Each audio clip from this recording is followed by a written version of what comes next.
Hoy nos acompaña el doctor Matías Aret. Bienvenido a La Bella y las Bestias, ¿cómo estás? Muchas gracias, chicos, un placer estar acá, espectacular el programa, la verdad, impresionante la onda que hay acá en el piso, es muy buena, así que muy contento, gracias. Somos gracias grandes por la invitación. mentirosos. ¿Qué presentación te metimos, ¿no, Matías? muy buena, sí, me parece que un poquito grande queda, pero bueno, acá estamos igual, le vamos a hacer frente, le vamos a poner el pecho para que salga bien. No, te tenemos toda la fe, toda la fe del mundo. Te tuvimos buscando bastante, eso es un abogado requerido. Sí. Desde lo profesional y desde lo personal también un invitado difícil. Bueno, así que gracias. estamos felices de que estés en esta mesa compartiendo hoy este jueves con Gracias, nosotros. Igual. Bueno, ¿cómo estás? Muy bien. Acá comenzando el año, porque como saben, bueno, que en la actividad judicial a partir del 1 de febrero comienza o termina lo que se conoce como la Feria Judicial de Enero, donde está todo un poco más distendido, donde hay una actividad mucho más tranquila también, si se quiere, por la época en la actividad judicial, y arranca febrero siempre fuerte con Claro. todos los temas que han quedado pendientes de diciembre, perdón, así que ya estamos a pleno con quinta, la digamos. tarea. Esa es la primera pregunta que tengo, Matías, para Sí. hacerte. Está la feria judicial. Sí. ¿Descansás o seguís trabajando? Este año, creo que el año que viene voy a descansar. Este año, digamos, por X razones, se terminó dando que me quedé. Y siempre que me quedo, cuando digo me quedo, no me fui o a Córdoba o a Tucumán o hice algún viaje, no es que estemos hablando de... Porque toda esta presentación de Sud y los rascacielos y los trajes importados por ahí confunden. Claro, no es que nos hacemos un vuelito a Caimán. No, claro, no podemos estar hablando de Tafí del Valle, de Tilcara, de Cafayate, no. Pero sí es una realidad que cuando uno no se va, cuando yo estoy en la ciudad y siempre voy a la oficina y siempre hay alguna cuestión para atender, algún asunto para trabajar, así que cuando estoy trabajo más tranquilo, porque incluso los horarios son más reducidos durante la feria en cuanto al horario de atención de tribunales, pero se trabaja menos, pero se trabaja. Bien. Bueno, entonces leía casos especialista en derecho penal. Así es. Qué apasionante. Sí, un poco la vocación y la vida me fue llevando para ese lugar. Al principio, como todos los colegas, siempre terminamos haciendo, o mejor dicho, comenzamos tomando casos de todo estilo, del ámbito de familia, civil, comercial, etcétera, y penal también. El penal tiene esta cosa como de atracción un poco cinematográfica, entonces también a muchos colegas les pasa que un poco se entretienen con la idea y demás, pero digamos no a todos les termina gustando, tiene obviamente cuestiones matices de realidad que no son las por ahí las de las películas ni las de las series. Y y es más entonces, farandulero el abogado penalista, digamos. Sí, me parece que tiene demasiada inflación, pero la verdad es que no, que en la rutina es bastante particular. Ir a los penales, ir a los establecimientos penitenciarios es un tema bastante pesado, es difícil, uno convive todo el tiempo con digamos, muchas situaciones tristes en este aspecto, miserias humanas, entonces tiene su costado distinto al del rascacielos y al traje y la gomina y estar bien peinado y todas las cuestiones. Le saquemos un poco el romanticismo al tema del abogado penal, digamos, no es todo tan color de rosas todo el tiempo. Totalmente. Pensando esto que decís, ¿no? Todos los matices que tiene la abogacía penal, ¿hay mujeres abogadas penales? Hay, sí, por supuesto, y cada vez más, por suerte, como viene pasando en la mayoría de las actividades que nos rodean, pasa lo mismo con los desempeños en el ámbito judicial y por ahí en general se ve mucha colega que por ahí tiene más vocación del lado de las funcionarias, pero también hay muchas colegas que ejercen de manera liberal la profesión y lo hacen muy bien y está bueno que se animen porque también, bueno, por ahí me ha pasado incluso de compartir algunas defensas o algunas tareas con alguna colega y la sensibilidad de la mujer siempre es una gran herramienta, además de la inteligencia, por supuesto, así que son para en lo que yo pienso muy bienvenidas y se suele notar bastante interés en colegas para dedicarse a esta área dentro de lo legal. Sí. Bien. Te iba a preguntar, yo, para hacer una analogía con la abogacía penal, es como, me lo imagino, como el médico que está en la guardia de emergencias, digamos. Siempre estás ahí entre el sí y el no de cosas que pueden ser muy malas o muy buenas. Por tal motivo debes tener te deben llegar infinidad de clientes a consultarte o a pedir tu asesoramiento. ¿El abogado penal está bien que tenga objeción de conciencia o no está bien y tiene que ser una persona fría en ese momento? Yo creo que está bien porque habla ya del criterio de todo ser humano que alguien pueda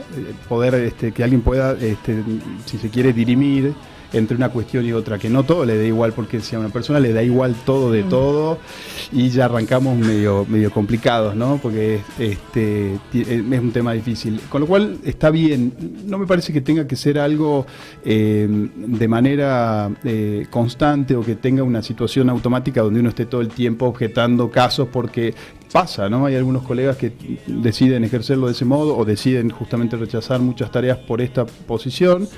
Son visiones y son respetables, pero sin duda que todos tenemos, y la gran virtud o ventaja que tenemos por ahí los colegas que ejercemos de manera particular, no así los colegas que ejercen como funcionarios públicos dentro de una defensoría oficial.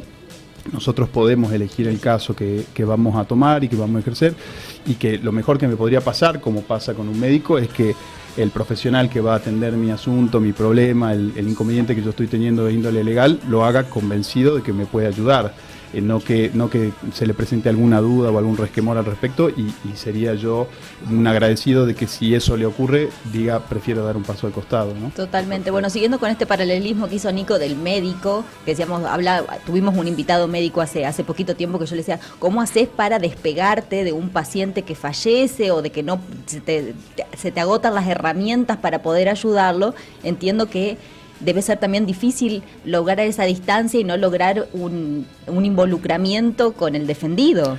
Muy Qué difícil. Línea fina, ¿no? Sí, muy difícil, y con porque la familia también, digamos. No, es realmente difícil porque justamente cuando nos toca, y a mí me pasa habitualmente en muchos casos penales que tomo, siempre son casos con gente detenida, o sea, me toca asistir a un defendido que se encuentra en situación de privación de libertad.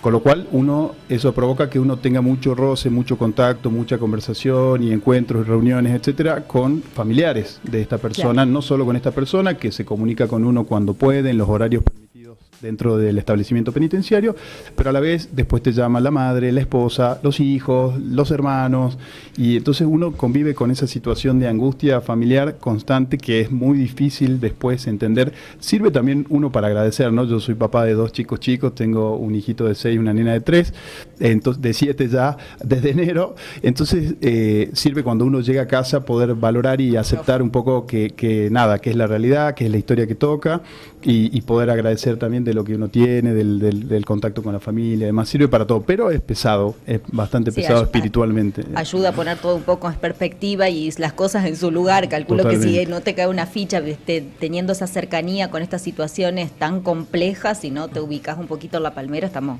Totalmente. Y tiene, y un poco, por eso también es muy apasionante lo que hacen ustedes, que en la comunicación uno tiene una responsabilidad muy grande en materia de comunicación, en esa tarea de abogado defensor y en el contacto con la familia, porque uno tiene que ser muy responsable con qué informa, cómo comunica, de tener, digamos, un buen uso de la palabra, que se entienda qué es lo que está ocurriendo, que se entienda qué es lo que uno puede hacer por esa persona en esa situación en la que se encuentra involucrado, y bueno, nada, después el caso va llevando, como en los médicos, justamente la obligación o la responsabilidad del abogado es una responsabilidad que se dice jurídicamente una responsabilidad de medio y no de resultado. ¿Qué quiere decir esto? Que uno debe hacer, a diferencia, por ejemplo, del arquitecto, uno debe hacer una tarea de la mejor manera posible y de algún modo está salvada su responsabilidad o su actividad o su buen desempeño, y no tanto invocada a lo que pueda ser el resultado. O sea, porque a pesar de que pasa, y hay algunos colegas inescrupulosos que pueden prometer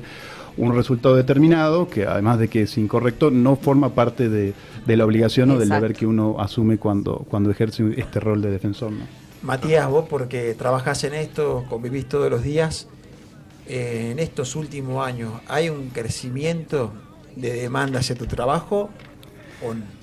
Es muy particular, está buena la pregunta, porque te diría que no, pero bueno, nada, yo te digo por el tema que indican las tasas hoy en día de ¿delincuencia? Claro, por eso. Totalmente. Digo, si hay más tasa de delincuencia, más trabajo tenés. Paradójicamente, por lo menos puedo hablar por lo menos por la experiencia particular, te diría que no es mi caso, o al menos en lo que es mi tarea se mantiene, o hay un, si se quiere, un aumento de casos, pero no directamente relacionado con el aumento de los casos de criminalidad, porque lo que vemos, y es preocupante para todos, mucha gente piensa que uno se pone contento como abogado de casos penales de que exista mucho delito, y la verdad que no, porque yo también vivo acá, yo también voy a la panadería, yo cargo combustible. Exacto, totalmente, sí. No hay un edificio donde se guardan los abogados y los sacan a las 8 de la mañana y los guardan a las 8 de la noche, eso no pasa. No, tenemos cada uno su casa y nos emocionamos con las series y todo, somos gente con sentimientos. Bueno, por lo menos algunos. No podemos hablar por todos. Sí, me di cuenta que no valía. Pero volviendo un poco a la pregunta, pasa esto que lamentablemente el incremento de los casos y de la criminalidad está teniendo mucho que ver con los problemas de económicos, digamos, el aumento de los índices de las tasas de pobreza, viene más por ese lado, y que obviamente esa no es la persona que busca, porque no se encuentra en condiciones económicas de hacerlo, de contratar un defensor particular para que lo asista en su problema legal. Terminan siendo personas atendidas o asistidas por una defensoría oficial que, como todo el mundo, como uno lo escucha en las películas, tiene derecho a un abogado. Cuando la persona no puede costearlo, el Estado se hace cargo de esta situación y está obligado a proveerle uno. Sí. Bien. Los abogados no son infalibles, tenés fallos favorables y fallos en contra. ¿Existen buenos fallos o malos fallos, o un abogado tiene que entender que los fallos son una interpretación de la ley? Primero que está buena la pregunta, porque tiene un condimento muy humano, porque justamente los abogados somos humanos, un poco lo que decíamos recién, los jueces lo son, los fiscales lo son. Me ha pasado muchas veces de renegar o sufrir mucho algún fallo adverso por entender y estar tan comprometido uno con el caso y tener uno una visión o una interpretación tan concreta que también es la manera de ejercerlo con convicción. O sea, uno cree en lo que está planteando y cómo lo está planteando y la estrategia que se plantea para el caso determinado, y cuando el fallo judicial resulta adverso, uno a veces generalmente no es fácil de digerirlo, pero depende, siempre tiene esto, ¿no? Yo lo comparo un poco con lo poquito que he jugado al ajedrez, que uno empieza la partida y cree que va a jugar el mismo juego que el día de ayer o el que jugó hace una hora, y siempre hay un condimento distinto. Por eso incluso es difícil hasta comparar los casos muchas veces, y es una constante con los clientes que dicen: ¿qué pasa con mi tema? Porque conozco el caso de fulanito que era igual y le pasó tal. No existe caso igual a otro. Entonces esos condimentos de caso particular o de individualidad de cada asunto hacen que también uno no pueda decir con certeza esto está muy mal, esto está muy bien. Obviamente hay excepciones y hay a veces algunas situaciones de extrema arbitrariedad, pero en general uno termina comprendiendo que nada, es una visión distinta de la que uno plantea. Me imagino, también hay distintos juzgados, entonces a veces no tienen el mismo criterio. Totalmente. Uno que otro. Totalmente, sí. Sí creo que algo que, bueno, va a ser difícil de cambiar, si se quiere, en el corto plazo, ni mucho menos, pero forma parte también del comportamiento humano y de nuestro contexto de realidad social, económico, de provincia del interior. El prejuicio suele ser un componente que a veces con el que uno reniega o nota por parte de cómo encarar o cómo tomar, o cuál fuera la primera visión que pueda tener digamos, desde la actividad judicial respecto de un caso concreto, que a veces cuando nos toca hacer hay algunas instancias recursivas, o sea, algunos recursos que a mí me toca sustanciarlos o tramitarlos en la ciudad de Buenos Aires, y se nota por ahí un poco este desprendimiento de esta cosa prejuiciosa, porque porque Buenos Aires tiene otro manejo, viene un poco por ahí a veces el reparo, la crítica que uno pueda hacer, pero esto que se tome muy con pinzas, es un poco una visión, un aspecto dentro de todo, no es una crítica forzada sobre la actividad judicial, que en general también les toca una tarea bastante engorrosa. Bueno, lo que hablábamos recién, tema feria, siempre hay un juzgado que está trabajando en feria, las fiscalías están todos en actividad, se hace muy difícil, mientras algunos están yendo a la pileta, otros están yendo a tomar declaraciones de personas detenidas, o sea, todos por ahí no hay que mirar tanto el propio ombligo, ¿no? Y saber que ser más empático también con los distintos roles. Totalmente. Y recién decías vos que te ha pasado de sentir que hay fallos adversos que no compartías. Debe ser difícil manejar esto que sentís como una injusticia, sin dar nombres ni nada, algún caso que te haya marcado, que vos lo sentiste en tu trayectoria profesional como una gran injusticia. Me ha pasado varias veces, sobre todo porque cuando se tratan de juicios en los que la persona, digamos, porque cuando hablamos de un fallo adverso hablamos de que cuando se leyó el veredicto se dijo que esta persona queda condenada a una prisión efectiva. Me ha pasado un caso muy particular en el que yo asistía a un joven que había tenido algunas desavenencias con una exnovia, y había toda una cuestión de conflicto en esta pareja, que era bastante recíproco el asunto, pero finalmente ella termina denunciándolo, y de algún modo la ley, eso también es algo muy particular. La ley es general, es para todos, es abstracta, entonces la ley, uno lee la previsión de un delito, si el que matare a otro tiene una pena, pero cuando uno va a los casos concretos encuentra muchísimos condimentos, y este era un caso con muchos condimentos, pero lamentablemente como se interpretaron los hechos o la historia que se estaba llevando a tribunales, se le asignó una calificación legal, o sea, una carátula, como se suele decir en criollo, muy alta, muy grave, y este chico terminó condenado con una pena alta que yo la entendí sumamente injusta, que son de las cosas que duelen, porque pasa esto, porque justamente los bienes en juego, en este caso la libertad, uno en esta empatía que genera con el cliente sufre mucho cuando, teniendo una visión del caso, el fallo adverso tiene o trae como consecuencia aparejada una condena que hace que esa persona continúe o quede sometida a una situación de privación de libertad efectiva, que es muy doloroso. La libertad es un derecho, que eso también me lo permite. Esta parte triste de ir a las cárceles te permite ver este otro costado de cuánto hay que valorar la libertad, ¿no? Es impresionante, es un derecho. No tiene precio esto de estar sentado acá hablando, uno se levanta, se va a tomar un café, o se va con un amigo a cenar con la familia, eso no tiene precio. Totalmente es, realmente la libertad es un bien, digamos, creo que la vida, sin vida no hacemos nada, y después sin libertad estamos más o menos en el mismo plan. Totalmente. ¿Los tiempos de la justicia son lentos?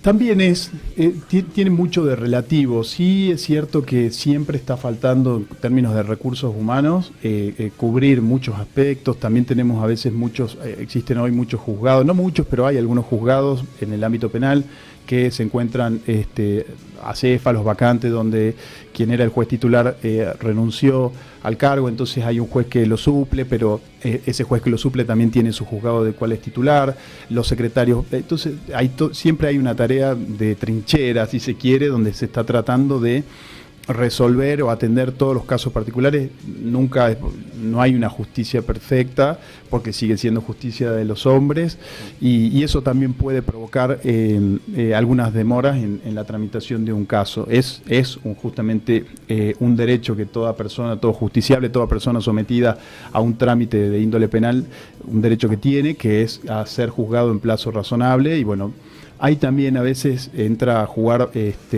o a ser importante el hecho de contratar un abogado particular, que permite que justamente el abogado, en la insistencia y en el interés, acelerar. Exacto, y en la procuración mueva la causa, como se suele decir, exactamente. ¿Vamos a mover la causa? Así es. Buenísimo. Bueno, también sacando un poco de lo que es tu profesión, digamos que se nota que, como siempre nosotros decimos, traemos gente apasionada en lo que hace, y se nota que sos apasionado, que bueno, quizás la trayectoria o el laburo te ha llevado a esta arista de tu profesión, pero se ve que la encarás con mucha pasión, lo cual celebramos y nos encanta. Tratamos de compartir con gente que esté en esa misma vibra. Cuando te sacás la corbata, ¿qué hace el doctor? No, absolutamente normal, como cualquiera de nosotros. Hago deportes, hablábamos hace un rato, juego al fútbol, lo hago mal, como cualquiera, lo hago muy mal, muy mirá, mal. de los tuyos. ¿Tan mal como Agustín Soto lo jugás? Casi tan mal como Agustín Soto. Que ¿Tanto? Sí. ¿No será mucho? No, es verdad, sí. Creo Me que parece un montón, chicos. Delphi es malo. Es muy... Sí. es malo. Si me invitan en 10 años, por ahí ya puedo decir que lo alcancé, pero hoy estoy tratando de no ser Agustín Soto. Pero sí, no, uno tiene una vida súper normal, como les comentaba hace un rato. Nada, uno está inserto en esta comunidad. Amo Salta, me parece que es una ciudad de lo poquito que uno pudo haber conocido otras ciudades del país y del mundo. Cada vez que vuelvo a Salta, soy primero un apasionado de Salta. Me parece una ciudad espectacular. La provincia es increíble, pero particularmente la ciudad y bueno, la gente también me encanta, me gusta vivir acá. Buenísimo. Así que bueno, hobby, fútbol. Sí, para no decir otro? trabajo, no, para no decir trabajo, sí, podemos decir que fútbol, pero sí, uno siempre está yendo a alguna actividad física, bici, gimnasio, tratamos de estar un poco en forma y bueno, y los niños que en las edades que yo tengo, dan bastante tarea, sí, es bastante entretenido, es algo lindo, pero obviamente que es entretenido, así que hay que cumplir con todos los roles que a uno le toca ejercer totalmente. Bueno, y recién hablábamos un ratito antes de empezar la nota, que te decíamos si te podíamos preguntar de esto, porque aparte de que sos conocido en el mundo profesional, entre tus colegas, sos muy reconocido, para el público en general, cobraste, ¿cómo que se puede decir? Notoriedad a través de haber sido el caso cero COVID de Salta. Totalmente. ¿Te quedó ese estigma? ¿O no? Sobre todo porque tengo que aclarar siempre si soy el caso 0, soy el caso 1, entonces ya hasta se arma una cuestión ahí de matemática. Sí, no sé, le digo, llámela al censo, porque yo no ¿Hay alguien que te compite y dice, no, yo soy yo? No, es tremendo. De hecho, hasta, digamos, qué nombre asignarle si es notoriedad. Mucha gente me dice, vos sos famoso. No, yo no soy famoso. No, por lo menos no por eso. Así que nada, no, sí es cierto. Y bueno, tiene un poco que ver con lo que les contaba hace un ratito de qué importante que es la libertad y que a veces uno que como la tenemos dada, es como que no la valoramos del todo.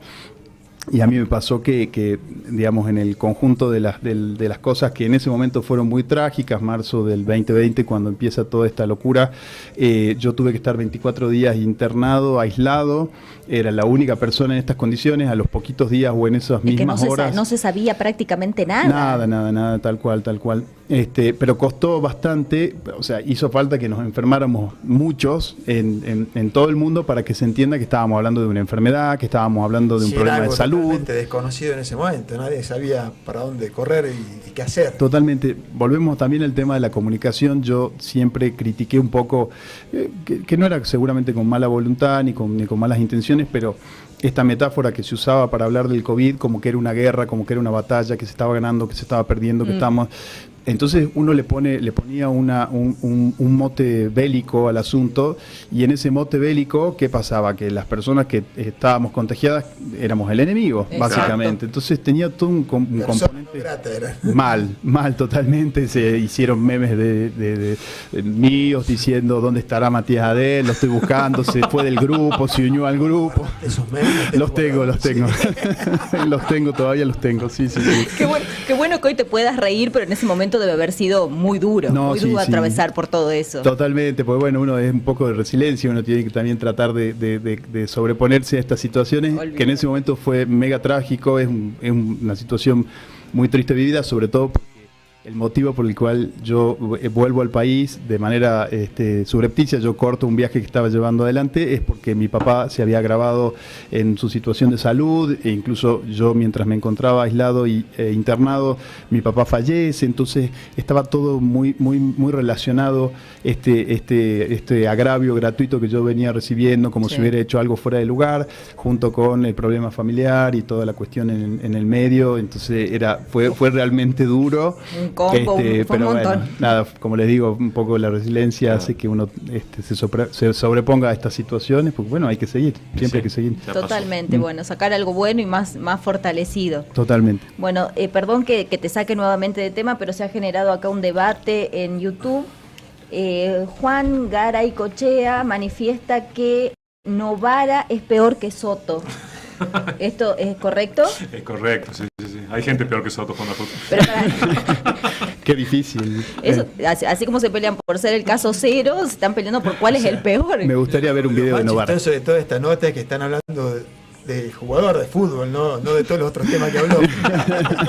Totalmente. De todo quedó lo malo que soy en el fútbol. Totalmente.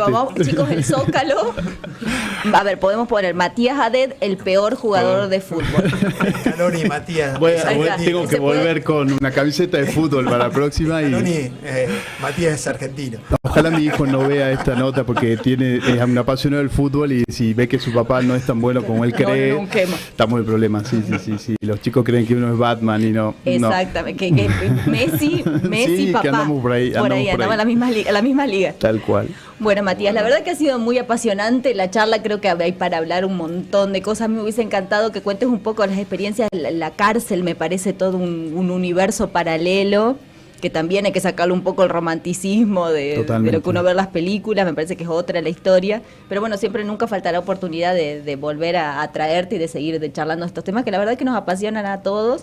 Y como conclusión me parece esto lo que vos decías, valorar fundamentalmente la libertad, son cosas que uno las da como propias, como el derecho adquirido y que no puede desaparecer en cualquier momento, entonces aprender a valorar, vivir en libertad, en todos los sentidos de la vida, de poder vivir libremente. Totalmente. Y es una responsabilidad también, ¿no? Total. Ejercerla con ese rol, bueno, sin dañar al otro, tratando de hacer lo mejor por el entorno, así que va por ahí. Respetando al otro, viviendo en libertad, pero respetando al otro, no ser cruel y ser empático y respetar el rol de cada uno. Y está bueno un poco también el espíritu del programa, ¿no? Un poco que esto me parece que el aporte está buenísimo porque es desde un lugar, si se quiere, un poco distendido, descontracturado, hablar de nuestra realidad. Exactamente. Esa es la idea. Qué bueno que se lea de esa manera, esa es la idea. Por ahí no nos sale, pero ese es el nuestro espíritu. Se ve. Ese es el mensaje. Objetivo cumplido. Bueno, Matías, de nuevamente mil gracias por tu tiempo, por haber venido. La pasamos hermoso, no sé ustedes. Sí, espectacular. Muchas gracias, Matías. La verdad, un golazo a la noche. Yo un placer agradecido y la pasé increíble. Se pasó rapidísimo de lo bien que la pasamos. Sí, la verdad gracias. Que, bueno, no suele pasar esto. Qué bueno.